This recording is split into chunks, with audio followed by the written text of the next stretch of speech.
Around the Bead podcast, tire talk for trucking, mining, agriculture, and more. Your home for fleet solutions, aiming to inform, pioneer, and entertain the tire world in connected industries.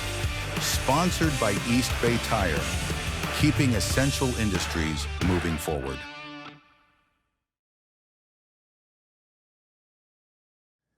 Welcome to Around the Bead. The mics are hot, and you are listening to episode 1, the pilot episode of the Tire Podcast. I am Joe, your resident tire guy, and I'm joined by my co-host, Big John. Big John, are you ready to kick the tires? I'm ready. Let's get to kicking. So I never really thought we'd be here, and I wanted to ask you, how do you think we got to this point where we said, hey, it's podcast time? You know, I think it's really just there's a real lack of communication within the tire industry outside of our own organizations. It's what's really going on out there. I think people want to know. I think there's a lot of news. There's a lot of just surrounding our entire industry that's really not talked about a lot. I would agree. If you're listening to this show, you better expect opinions that you haven't heard before, maybe some that are conflicting, maybe some that are debatable, and we're going to have debates on this show. But I really want to talk about what's happening in our industry and what's happening with customers and how we deliver more value to them. I like it. Okay. So what can you guys expect tonight? And tonight is 5 episodes launching. We have 5 separate series for you to watch: material handling, truck, OTR, ag, and people. Starting with material handling, logistics, we're talking about forklift tires and forklifts. It has to be the segment that gets the least amount of attention in our industry. Yeah, it might be a good thing for a lot of people. It's kind of the hidden gem, per se. There's very few manufacturers still producing it. But you're right, it is a hidden gem, but it's a huge part of our economy. It's a huge part of the United States infrastructure, the global infrastructure, when you think about what warehousing has done over the last 20 years. It's going to become more important. Warehouses are popping up everywhere, and just look how long it takes to get a forklift nowadays. Yeah, you're right. Yeah. I've heard times over a year. Over a year. Yeah. Well, we got Phil Jantrakovic, who is borderline the leading expert in forklift tires, from making tires to selling tires. He's our guy coming on the show. I'm excited to hear him. I'm excited too. I can't wait to see what he has to say. Now truck is going to be probably our biggest segment. It's most common in the commercial industry, and I brought a few stats on why that segment needed to exist. Every 10 psi results in 1% less fuel economy for that truck. 20% less air pressure means 30% less tire wear. And a dual mismatch can cost 5 to 20% of total tire wear. Yeah, I think it's something that we probably didn't think about a lot 10 years ago. And with today's technology and tracking, which some people do well, some people don't, it's becoming more apparent. It's an issue. Let me ask you this. So you say that we didn't think about it 20 years ago. Were we better at it then? Were we worse at it then? If you were to do a fleet check 20 years ago on a random 100 power unit fleet versus today, you think there'd be a big difference? Absolutely. I think you go back 20 years ago, people were still using clubs to check air pressure. Yeah. I think a lot has changed. I think we're more dialed in. I remember when I first started in the commercial industry 27 years ago, everything was pretty much the same air pressure. You put 105, 100. It was pretty consistent. And the reality is, like I said, people were bumping tires. There's still people out there, old school guys, who believe they could tell the air pressure by bumping the tires. We all know that's not the case, but I think we've came a long ways. I think there's still some room for improvement. Technology nowadays, especially with fuel, we never talked about fuel economy in tires, even probably 10 years ago. Well, okay, so I have 2 comments on that. I mean, fuel was cheaper 20 years ago, right? Yep. So less of a factor. And that's a good correlation to Europe, right? Europe has basically 2 to 3 times the fuel costs we have, so that the way they look at applications are way more fuel focused than us. But 20 years ago, I would argue that drivers were checking their air and their maintenance overall in their truck a lot more than they are today. And you had a lot more people in the tire industry that were cognizant of air, and their whole careers were built off of it. Yeah. So I'd be real curious if anybody had any data on that. I don't think there is, but Yeah, I would be too. Yeah. It would be interesting. It's funny. I have family who were in the trucking industry for years, retired from my dad his entire life. And there is a sense of pride that they took in that truck they drove every morning. You're probably right. The pre-trip inspections, I mean, now probably the majority of them are pencil whipped. yeah, or digital pencil. Digital, yeah. Yeah. Well, on that same note, I think we'll see a lot of commentary on our Earth Mover and mining series. If you just take those same statistics that we talked about for truck and apply them to a $15,000 777 tire, now you're getting into serious money. Serious money, yeah. And it's extremely critical for a lot of different reasons. An under air pressure tire on a 777 not only means, tread wear issues, it could also be a major safety issue. Absolutely. When you mentioned tread wear, I just saw these numbers last week in a proposal that one tire on a 2749 for 777 was on average. It was a harsh application for viewers out there, but it was getting 1,200 hours per the fleet. Another option was a 5,500 hour tire. Wow. I mean, that's huge. That's that'd big be difference. like, imagine that on a steer tire if you got 100,000 miles out of one and you got 550,000 miles out of another. Yeah. That'd be bananas. Bananas, yeah. Yeah. Yeah. So I'm looking forward to that segment. We've got Mine Man Mark, who has been with the manufacturer. He's been on the dealer side. He's worked with a number of OEMs over the years. He brings a great deal of expertise to the show. I'm looking forward to it. Mark's taught me a lot, just over the last couple of years, really, in the details of really managing equipment for a mining operation. So it's exciting to see what he brings to it. Whole different level. Yes, whole different level. Whole different level. Yeah. And one that is dear to my heart, ag. That's going to be all over the board, but the biggest one seems to be tracks versus LSWs versus tires. We get to have that debate on the show, and then we have a number of guests who have their own position on it. Yeah, ag's close to my heart too. Yeah. I love it, and I think in maybe all segments, it's probably over the last 10 years introduced the best technology changes. I mean, VF, air pressure, soil compaction, it's came so far. I'm really interested to see what some of our friends from Europe have to say about it because they seem to lead it. We do, and we do have an international series. I shouldn't lead too much into that, but we've got some great guests from overseas. They're going to bring their perspective. Why do you think ag has had the most technology input out of all of it? I think for me, I think it has a lot to do with just production in the fields. I mean, I think we've really learned a lot over the last 15, 20 years on what soil compaction really means to the crops. How many more crops can you get? Before, I think, really looking back years ago, just in our, Central Valley of California, Yep. They're really, 2 crops a year. Now some farmers are doing 4.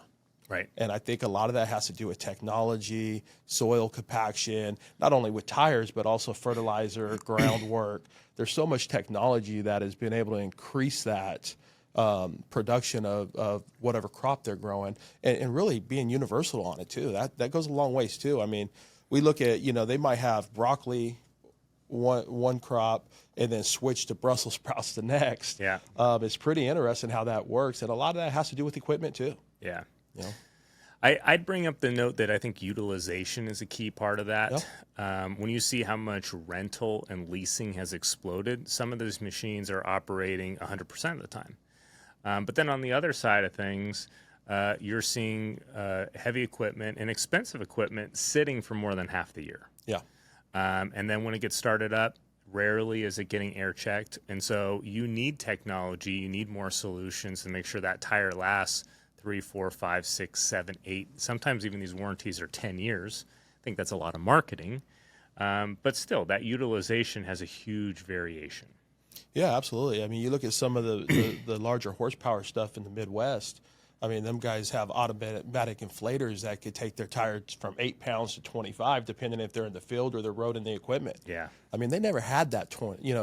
I don't know if they had it 10 years ago. No, they didn't. They were probably thinking about it. CTIS, Central Tire Inflation System. We're going to talk about it. it certainly seems the way that everybody wants to move. Yeah. Yeah. And our last series is our people series, which I'm probably most excited about. I can't believe we even got to this one. We start off tonight with Joaquin Marquez, an unbelievable story that I first heard during a cling safety training and tire tech training about how he almost lost his life underneath a loader. Yeah, I was blown away by that story, man. That's, he's lucky to be here. It's, I'm really excited about that one. Well, when you listen to it, I think you're going to be even more blown away. You're talking about a man who fought Andre Ward, was a professional boxer, and went to prison, came out to fight again, and then again almost loses his life underneath a loader. Yeah, yeah, and now making a really positive contribution to the community with kids. Huge. It's a great story, something that I'm proud of being, just knowing about him and knowing him, and I'm sure he's awfully proud about it. Our service techs and service techs across the nation have so much to offer, and sometimes just sitting back and listening to their stories, it's pretty cool. One of the positions that I heard on tire technicians is that it's time for them to be accredited. It's time for them to be licensed almost as a trade. Yeah. And I think we're going to continue to have that conversation on this show. It was the first time I heard it a few weeks ago. And the way it was presented is if you have a plumber and electrician at a bar and a tire tech, which one has the highest skill set? And we all have different opinions on it, but the point being is that fitting a tire, especially in a specialty application, is far more complex, has inherent risks that often have severe consequences if not done correctly, like an electrician. And are they being accredited the way they should? Yeah, I agree with that statement 100%. Not only from that standpoint, we hit on air pressure earlier. I mean, how many service techs throughout this country really know air pressures. Yep. And I think, for me, I look at it and I go, what's the difference between a tire technician and a tire fitter? Yeah. And I don't think as an industry we've made a good enough distinction between those two. And it's probably time we do it. Yeah. Yeah. We forget how young of an industry we are. Yeah. I tell people all the time, construction has at least a 4,000-year head start on us. Absolutely. At least. Yeah. I've been to Egypt. It might be 6,000 or 7,000 years. Yeah. You're exactly and they're probably right. better back then. Yeah, they were. Yeah. So safety is definitely going to be a topic. We can improve on training. We can improve on educating not just tire technicians, but managers, customers, manufacturers, what actually happens in the field. Yeah, I'm looking forward to it. Okay, well, let's delve into our first ever news segment. We're going to kind of broad stroke this a little bit over the last year, but there have been a ton of changes in our industry that simply aren't being discussed, and I hope people discuss them in the comments. But let's start with distribution changes. Oh, tons of them, yeah. So over the last few years, Tire Hub is a joint venture between Bridgestone and Goodyear as they build their own supply chain, take out a wholesale level. NTW is part of Michelin. They have their own distribution arm. And the most recent news is the largest wholesaler on the planet, ATD, American Tire Distributors, went bankrupt this past year. And this is the second time, could be the third time that they've gone bankrupt, and that's not really the big news. To me, the big news is that what I read is they bought all their assets back from themselves in quarter one, and consequently, Goodyear and Michelin have canceled them as a distributor in the past 2 months. Yeah, I think it makes sense. I think them going bankrupt was a perfect segment into being canceled. I mean, if you really think about it, with NTW and Tire Hub, do they really need them? I look back and I was thinking about this a few days ago, and 10 years ago we had TCI, Goodyear commercial, everywhere. You had GCRs, and them things are, closing up. They're getting out of the commercial segment and they're getting into the distribution. Yeah. So it's not a surprise to me to see Michelin have the NTW Bridgestone, Goodyear. It's surprising a little bit that they teamed up. That was a little bit of a surprise. Sure. But kind of controlling their own distribution. And I think with the struggles that ATD's had, is there a really need? And what's ATD's move going to be? Are they going to be a third, fourth, fifth tier distributor? Let's see. It'll be interesting to see where they go. For all of the major manufacturers, it's about how much market share can they get. Yeah. And it's not, ATD isn't gone. ATD is still in operation. They still have a really great group of people there, a really great foundation to work off of, but you're bringing up more inherent challenges with what is the future of tire distribution, especially on the passenger and light truck end. Yeah. Which I would expect some changes in that over the last 12 months or next 12 months. And part of that is looking at what's happening over at TBC and what Michelin has done really over the last 24 months, which is acquire a lot of cash. Yeah.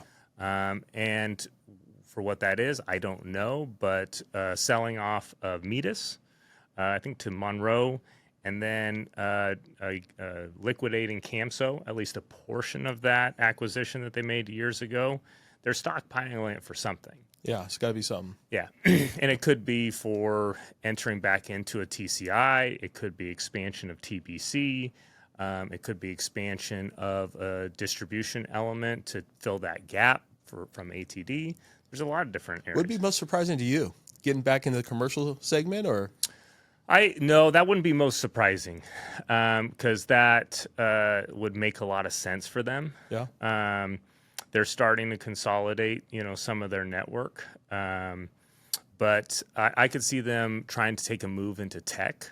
Right, when they look at Continental to me leads in the technology space. Absolutely, they lead it. And they're starting to gain some traction, not in the United States and the Americas, but overseas, where fuel is more important. Technology is more broadly accepted, especially in commercial industries. Continental is gaining market share, and we're going to talk about that a little bit. But I could see them making the move into tech. That would probably be the best position, I would think, long term. But heck, it's not our position to tell billion-dollar companies what to do and how to do it. There's pretty smart people working for them. It's we've doubted them in the past, but I would tell you one of the things I'm really interested in is just the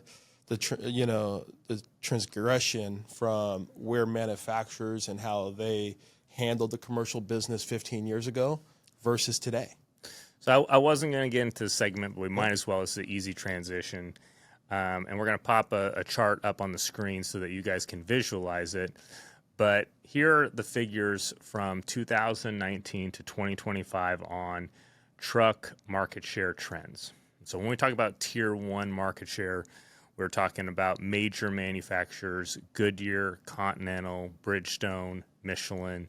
Tier 2 are the likes of Toyo, Hankook, Yokohama. Mm-hmm. Tier 3 is a huge segment that encompasses a bunch of different brands that are basically just not Tier 1 and Tier 2. Yeah. So Tier 1 since 2019 has moved from 36.5% of the market share to 31.4. Tier 2 has moved from 22.4 to 21. And Tier 3 has moved from 41.1 to 47.4. I question, where does Tier 1 go over the next 5 years? I mean, is Tier 2 the new Tier 1? And where's Tier 4? And do we see a Tier 5 tire come in? It seems like the tires can't get cheaper, but they keep getting cheaper. So without talking about production, you bring up a great point, which is, and that will probably answer, where does a Michelin go with their stockpile of cash, right? If Tier 1 is getting eaten up by Tier 2. I don't know that. The numbers show that Tier 2 has actually shrunk a little bit.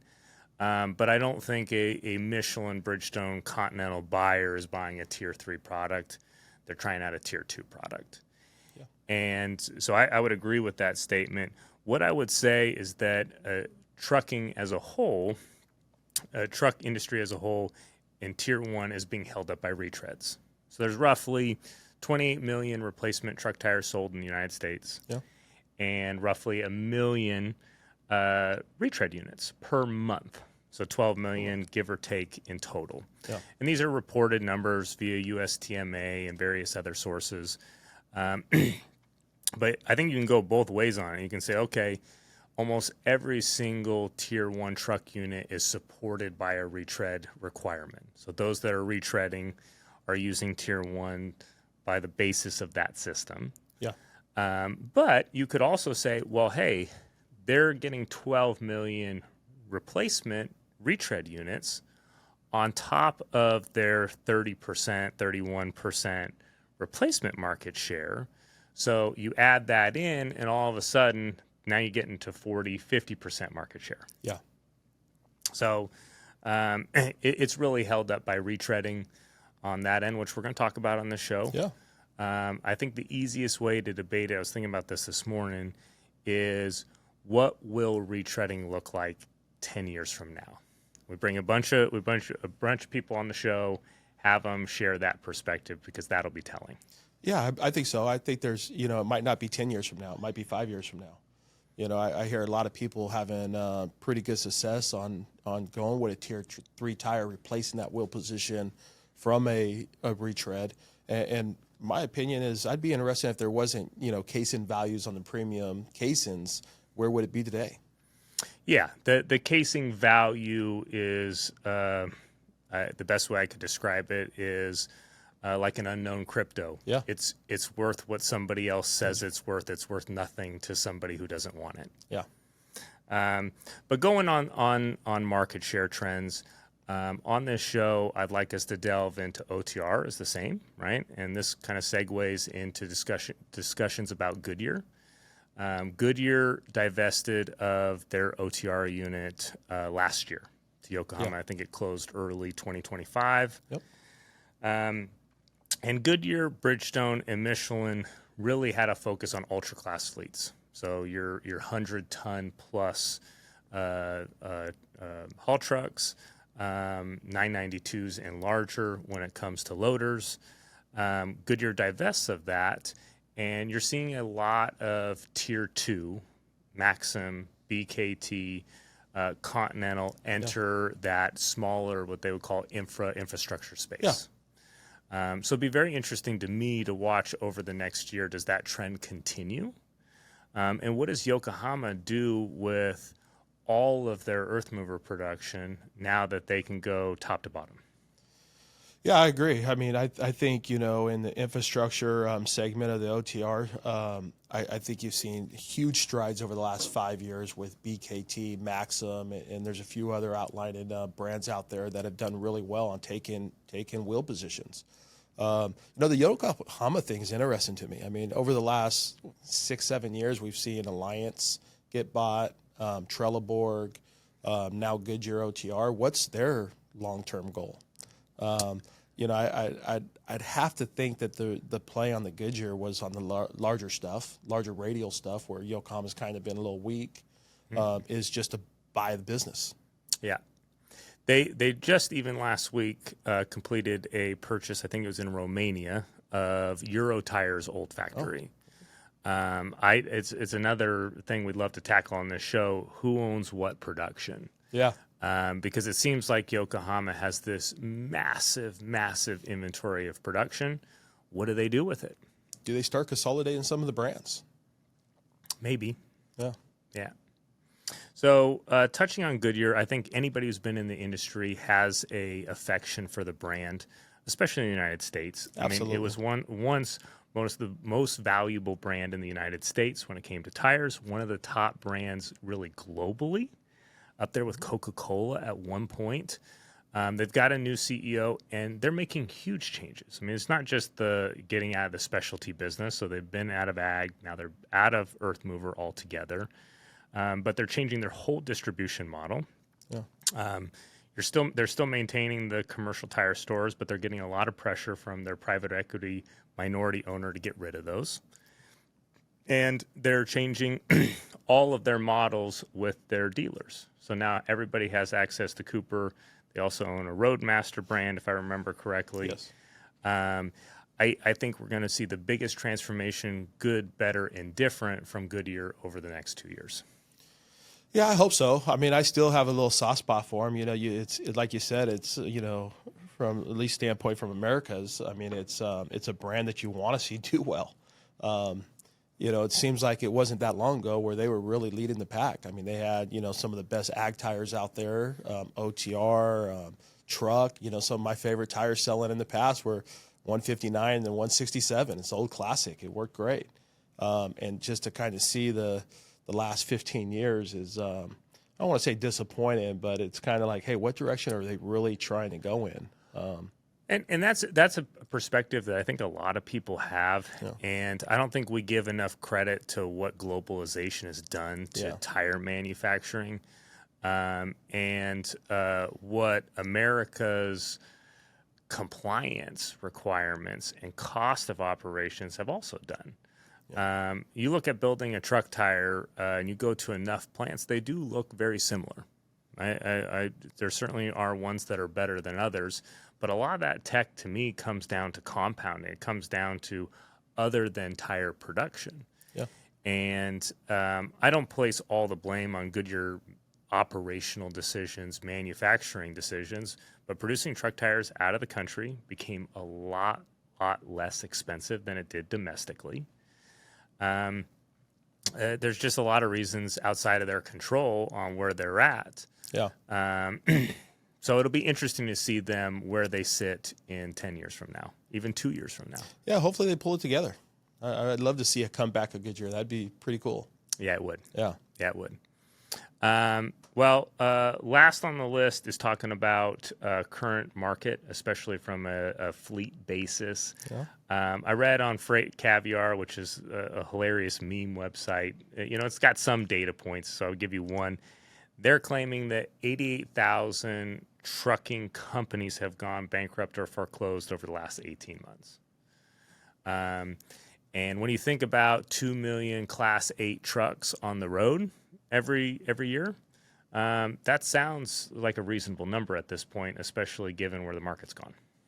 Yeah, I mean, it's really, it's scary. It seems like 2-3 years ago, the freight business was booming.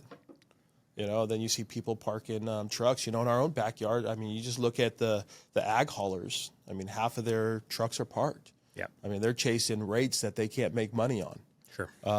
So it's going to be interesting to see, really, especially with, emissions and everything else going on in California, which makes it, really not friendly business for the truckers. And where's it go? I mean, do we see a major consolidation? Some people go out, sell off equipment. We're already seeing that a lot. We had one of the top 10 freight carriers just the last couple of years go out overnight. So Yellow freight. Yellow. Yeah. Well, I think it brings up the bigger question is and we're recording this 1 week before launch. This is first week of July. The impact of tariffs and globalization. Yeah. Globalization over the last 20 years has absolutely skyrocketed freight and trucking specifically in the United States. And is that a trend that's going to continue, or is that a trend that's really going to change? I'm not educated enough. I would be following Warren Buffett's moves to know whether or not where the trend is going to go there. But it's hard to say that we're going to go back to that peak. And if in trucking is supply and demand, there's however many trucks, however many drivers, and how much demand to move freight, and that's what changes the pricing. Yeah, it's interesting. I was just having a conversation with another colleague just on Friday about all these massive warehouses that they're putting up. It seems like every week you drive down a different freeway here in California, there's another 1 million square foot warehouse, and they're empty. Yeah. My thought is these are some of the smartest people in the world, definitely the richest, right, that are behind these. They have to know something. I mean, they're not just building things to build them. And if there's warehousing, there's trucks. Yeah. So, I mean, what are they gearing up for? You know, it's it'll be interesting. They're gearing up for us all buying stuff online. Yeah. That's for sure. Yeah, the day of the strip malls and the malls, go to a mall in your backyard and see how empty it is these days. Yeah. Yeah. Yeah. So I don't think we can have this show without talking about tariffs. I saw a post as soon as the tariffs came out that the whole world turned into global economists overnight. Yeah. But in the tire industry, we kind of feel that way. We've been through it 2 separate times already. And what I thought was interesting, so you had a certain amount of tariffs hit May 1st. Yeah. And I don't think anybody really knew what to do. It wasn't as planned out as it was previously. Hey, there's 6 months lead time, and we're going to backdate it. We're not going to backdate it. It was, hey, is this really going to happen? And what we saw and what was posted out there is the same thing that we've seen in the 2 previous, which is importers took a small increase and domestic manufacturers took a maximum increase. And I find some humor in it too, obviously. Oh, yeah. But if you look at the market share trends, you can point to that and say, well, if every time there's a tariff and premium products increase substantially more than economical or mid-tier products, who do you think is going to gain the market share over a long period? Yeah, I mean, we've seen it happen multiple times. As you said, this is the 3rd round of them, and you know, the major manufacturers, the domestic manufacturers, they like that big gap. But where's that gap get so large that someone can't afford a set of Michelin or Bridgestone steer tires anymore? When do customers start saying, hey, these acquisition costs on tires are so great now, I have to look at a tier 2 or even a tier 3 tire? And once they do and they perform, then what? Yeah, and that's something I think we got to talk about on this show, as opposed to just making the statements. We're going to cost per mile, cost per hour, every single tire. We've got a full-time data team looking at this stuff, and we'll bring head-to-head battles. You know, this tire versus that tire. How does it perform on a mileage front, on an hour front, and factor in cost? But we can't argue with the results. If you're a major manufacturer, their financials are posted. They've done better than they've ever done the last 5 years, even with reduced market share. Yeah. So give some credit where credit's due. Those guys know what they're doing. Yeah, absolutely they do. Yeah. Yeah, we'll see next week if the tariffs change again. Yeah. Yeah. We never know. We might get out of this this podcast and go out there and have to refilm it. We got plenty of stuff to talk about, John. That's for sure. Oh, yeah. It's been an interesting last 60, 90 days. That's for sure. Yeah. And the next 60, 90 days will be the same. We'll always have something to talk about. It's kind of fun, though. It's kind of fun, yeah. I mean, this is like what we used to do. We just ride in a truck, calling customers, talk about tires the whole day. Talk about tires all day. That's right. All right. Yeah.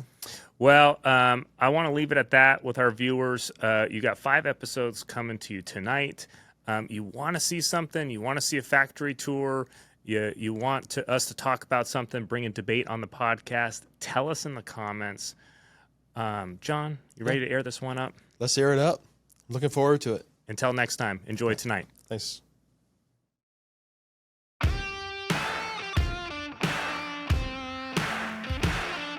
Around the Bead podcast, tire talk for trucking, mining, agriculture, and more.